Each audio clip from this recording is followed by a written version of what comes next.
Good evening, everyone. I am meteorologist and storm tracker James Longwith with Dynamic Weather Agency LLC, and I got a great video today talking about the severe weather threat across the southeastern CONUS and mid-Atlantic. But before we could get into today's video, be sure to hit that like button down below and subscribe, and also hit that notification bell if you haven't to get alerted whenever we post new videos online. Also, be sure to check us out on social media. We're on Facebook, Twitter, and Instagram. I post a lot of pictures and little discussions on my social medias, and also you can check us out on our website, dynamicweatheragency.com. And also, we just started a Patreon page where you guys can support us so we can continue making videos like this, and also support our storm chasing and our research efforts as we move forward with the things that we are wanting to do in the future. So let's get into today's video. So taking a look at the new SPC, which is the Storm Prediction Center Day 2 Convective Outlook, we have upgraded the Mid-Atlantic from what was this morning in a slight risk to what we call a level 3 of 5 risks, which is now a enhanced risk for severe weather. You can see that severe weather threat, marginal impacts all the way down from the southeast, including parts of Florida, Georgia, extending all the way up to Maryland and Delaware, with a slight risk and enhanced risk affecting portions of South Carolina, North Carolina, and Virginia. As you take in a zoom and look at this enhanced risk, this is going to cover areas such as Myrtle Beach, Wilmington, Jacksonville, North Carolina, Kingston, Greenville, Elizabeth City, Virginia Beach, all impacted by this enhanced risk for severe weather. So what is driving this enhanced risk? As we take a look at the SPC 4 panel, to determine severe weather risk, they look at tornadoes, wind, and hail. Hail is not going to be a big factor with this system. Just the dynamics aren't there for hail growth within these storms. But the main driving factor is actually going to be tornadoes. There is a 10% probability based off of climatology data that during this time of the year with this type of system that there could be a potential for tornadoes. And that is the main driving factor for the enhanced risk. The secondary hazard is going to be damaging winds. Now we're going to get into some of the dynamics of what's going to be causing this, and we're going to take a look at some of the timing of this event next.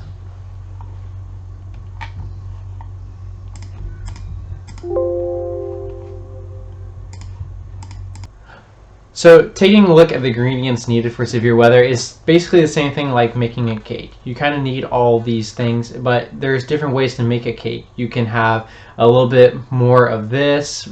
Some recipes will see that they may call for 3 eggs, while some of them call for only 2 eggs, and some might call for just a little bit of oil. Some might call for a little bit more vegetable oil. It's the same thing within the atmosphere. So for severe thunderstorms, these are the ingredients that we look for when making severe weather. First is going to be wind shear, which is the change of wind speed in or direction of height. What this is going to determine is the organization of thunderstorms and the storm mode. So whether this is going to be supercell thunderstorms that are going to produce tornadoes, if this is going to be a squall line that's going to produce damaging winds, or if this is going to be some type of hybrid system.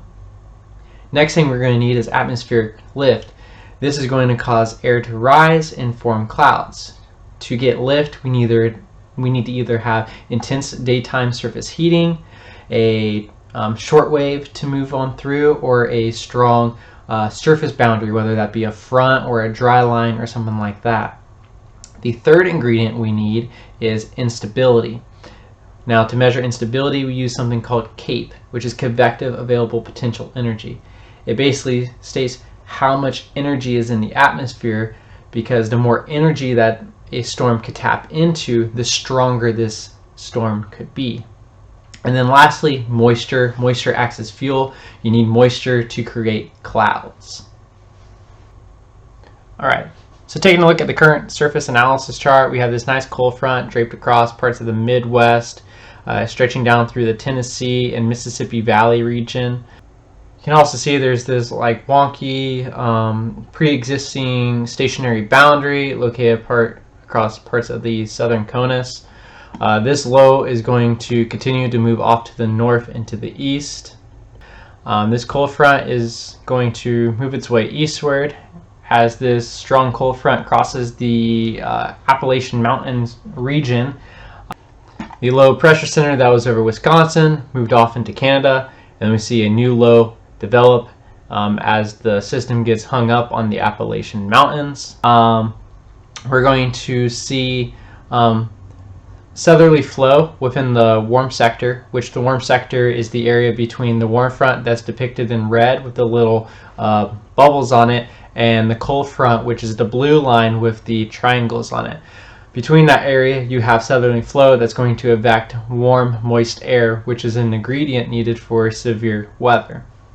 And as we also mentioned, this cold front is also going to act as a strong source of lift to get thunderstorms going. So taking a look at the HRRR, which is the high resolution rapid refresh model, we're taking a look at 19 Zulu, which is 2 p.m. You can see we have this nice cold front stretching across the southeast and mid-Atlantic. Out ahead of that cold front, we're seeing some prefrontal storm development. As we move ahead in time, we see some prefrontal multicellular storms beginning to develop. This is 22 Zulu. It's about 5 p.m. We can see some of those severe storms beginning to develop that have the possibility to produce some damaging winds and tornadoes. Moving to a 1 Zulu. This is 8 p.m. Storms are now in eastern North Carolina. And this is 4 Zulu, which is 11 p.m. Eastern Standard Time. See, some of those storms have begun to move off the coast with secondary threat with some damaging winds from the cold front beginning to move through. Zooming in across the region, as I said, we have that cold front, and you can see these prefrontal storms beginning to develop. These are going to be the ones that we want to look out for to create for the majority of the severe weather. See those isolated multicellular storms developing, strong DBZ cores.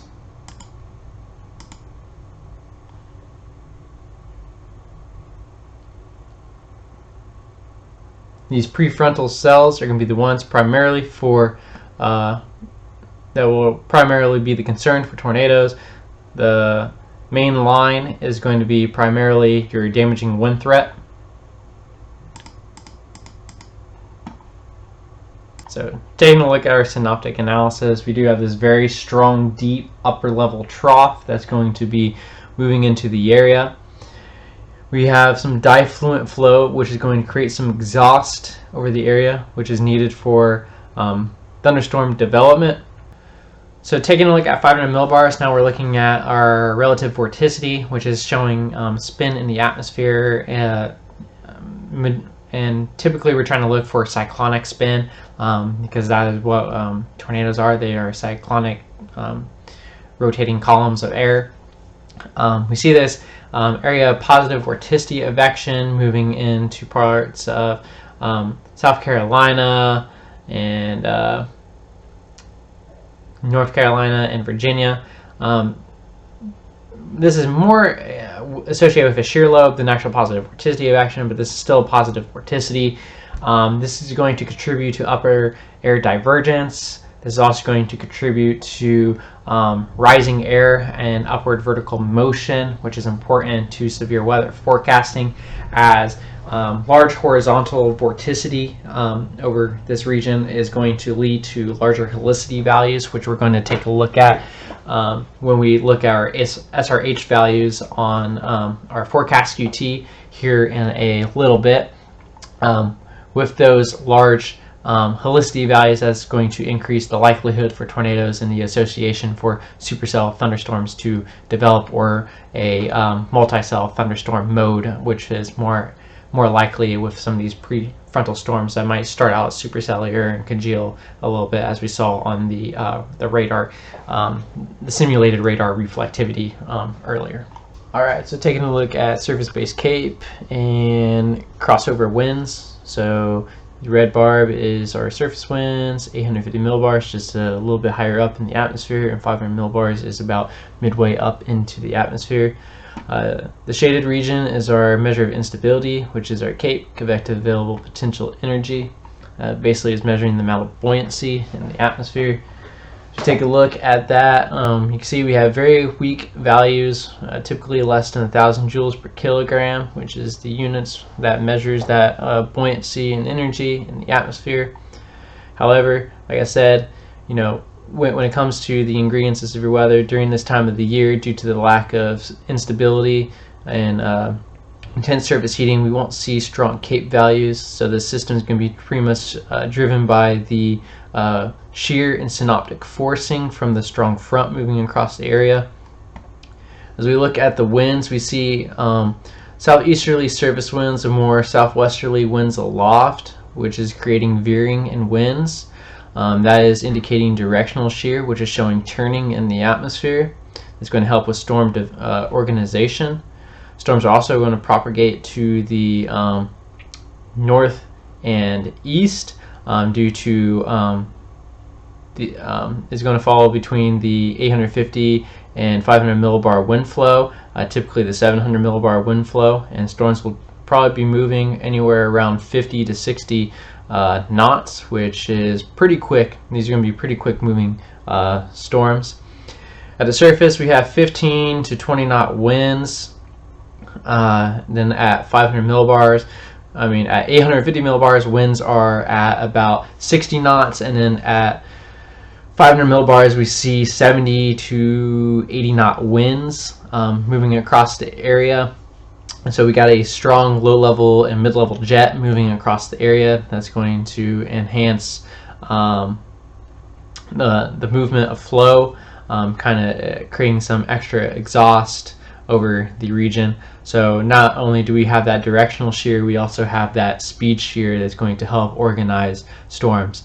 And that speed shear is going to help tilt storms updrafts, which are going to allow storms to persist for a little bit longer. Because if the updraft is straight up and down with weak winds, the rain-cooled air that gets pushed up into the updraft will collapse on itself, and the storm won't be able to mature into a later stage storm, which you need for severe weather. Moving our way down, taking a look at 700 millibars, we see this strong low-level jet. It's going to be moving through the area. So taking a look at bulk shear, this is again surface to 500 millibars. Over the region, we have anywhere from 50 to 70 knots of effective bulk shear. Typically, you want about 35 knots for tornadoes, so we have more than enough sufficient bulk shear to allow for organized convection to warrant the potential for some severe weather and tornadoes. So taking a look at one of my favorite parameters, we're going to take a look at the significant tornado parameter, and this is pretty cool. It takes a look at a little bit of everything. It takes a look at CAPE, at your mixed layer CAPE, your storm relative helicity, SIN, all kinds of stuff, your Lcl Heights, and then compiles the probability of seeing, again, like tornadoes and stuff like that. Typically, you want to see a value over 1, indicates pretty good a pretty good chance of seeing tornadoes. Taking a look at, as we go in forward at time, we're at 17 Zulu. This is noon. 1, 2, 3. We started seeing some increase in our significant tornado parameter by 20 Zulu, which is 3 p.m. local Eastern Standard Time. This is 4, 5, 6, 7, 8 p.m. Seeing that significant tornado parameter increase across eastern South Carolina and North Carolina, and then past 1 Zulu. So this is 8, 9, 10, and 11 p.m. and after that we begin to see that STP begin to decrease as the sun has gone down and the little bit of instability that we do have begins to diminish. Alright, and last but not least, we're going to take a look at one of our SKU soundings. This is a forecast model sounding, again showing basically a vertical profile of the atmosphere. These are typically done with weather balloons. They go up and they measure the temperature, moisture, and the wind speed and direction, and then they calculate all these parameters that you see down below. These charts are kind of hard to read, but I'm going to basically kind of tell you what we're kind of looking at. So the red line is our temperature, the green line is our dew point. We see very moist, a very saturated column. This white dashed line is our parcel. So we're seeing that we have a parcel that is going to rise freely. The area between this white line and this red line is our measure of instability by our CAPE down here. We see our most unstable CAPE values around 1,455 joules per kilogram. This is a little bit higher than what we were kind of seeing on the CAPE crossover, because I think we're looking at mixed layer, which is a little bit less, but our most unstable parcel is around 1,400 joules per kilogram. SRH values are measured right here. It's basically measured by, as we look in this box right here, this is our hodograph. This is showing that speed and directional shear of our column. We see there's a little bit of turning with this hodograph. We also see that with our storm slinky right here. That's indicating that we have low level directional shear, and we also have speed shear as this begins to enlarge as we move higher up into the atmosphere. This area in blue is this blue line right here is our storm motion vector, and that area between there is basically measuring our SRH value, which we see we have 352 meters squared per second squared. This is pretty good for tornadoes. Typically SRH values, you want to see anything from 300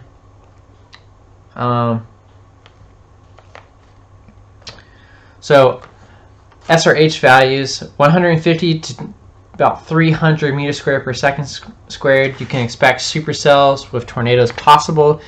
Anything from 300 to 450 supercells are possible with the possibility of strong tornadoes. I don't think we're going to see strong tornadoes just because of that lack of instability. We will see some spin-ups. We'll probably see a lot of very brief, short-lived tornadoes. Maybe one strong in EF1, EF2. It's really hard to forecast and predict strings of tornadoes, but this is technically not an environment you would normally see to have strong, significant tornadoes, but you cannot rule that out just because of the shear and the strong forcing. Those Li values again around -4.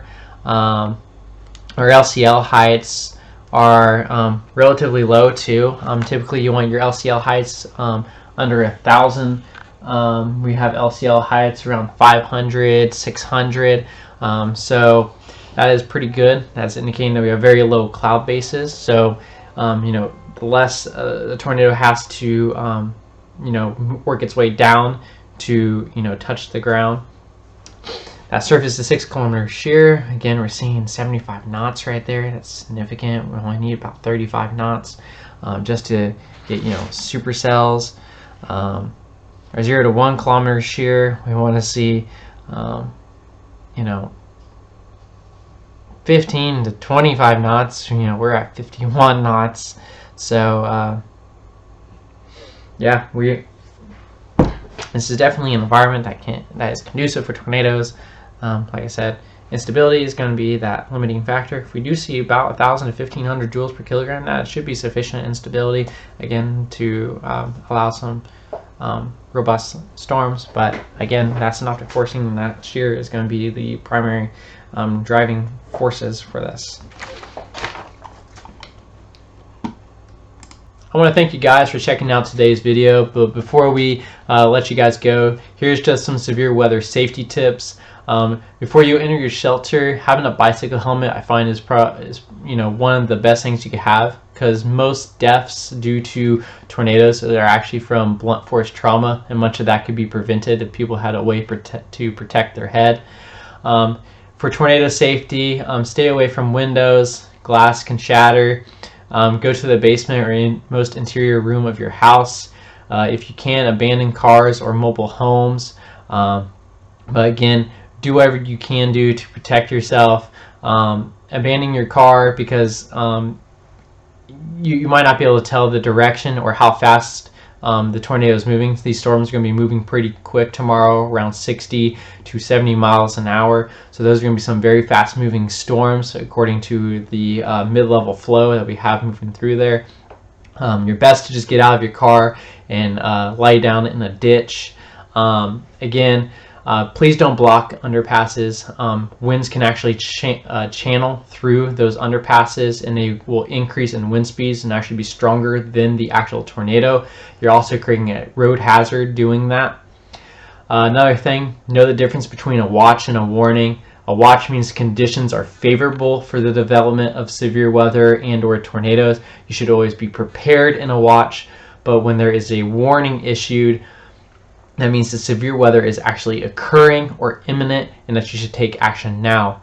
The only reason why I'm mentioning that, you might think it's stupid that I'm trying to tell you guys the difference between a watch and a warning. There's been lots of social sciences going on within the weather community, and we found out that some of the terminology that we use can be very confusing to the public. As in storm chasing tomorrow, we haven't decided whether or not we want to go out and chase yet this event. Some of these storms are going to be fast moving. Some of the tornadoes could occur right around sunset or near dark, so it could be hard to see some of the tornadoes. Also, terrain around here is not good when there's a lot of trees, but we have the possibility of possibly going out and chasing. We do have a chase vehicle for the company. We have a whole bunch of weather instrumentation on it that are able to collect and record weather data in and around severe thunderstorms that we use for some of our research. So if we do that, there is a possibility that we will post a live stream on YouTube or our Facebook page or our website. More than likely, if you follow us on social media, we'll post more whether or not we're going to go chase and do stuff like that. Become a Patreon with us down below. That helps support this page, helps me make these videos, and helps me to create some of the storm chasing footage that you actually are seeing down below where I'm sitting. You can see down there, this is some footage of firefighters doing practices for flood recovery efforts. There's some of my footage right there from a tornado that was on the Weather Channel. My footage is on the Weather Channel. You can find it on Good Morning America, many national and local news agencies. You can also find me on the Weather Channel hit series World Wildest Weather. It typically airs late at night. If you look for the episode with the Kokomo, Indiana tornado, you can see me on there as an expert witness, and you will see a lot of my chasing footage on there that I did for that documentary. Again, I am meteorologist James Longwith with Dynamic Weather Agency, and I'm signing out. You guys have a good day. Be sure to like and subscribe to this video and share it to your friends. Thank you.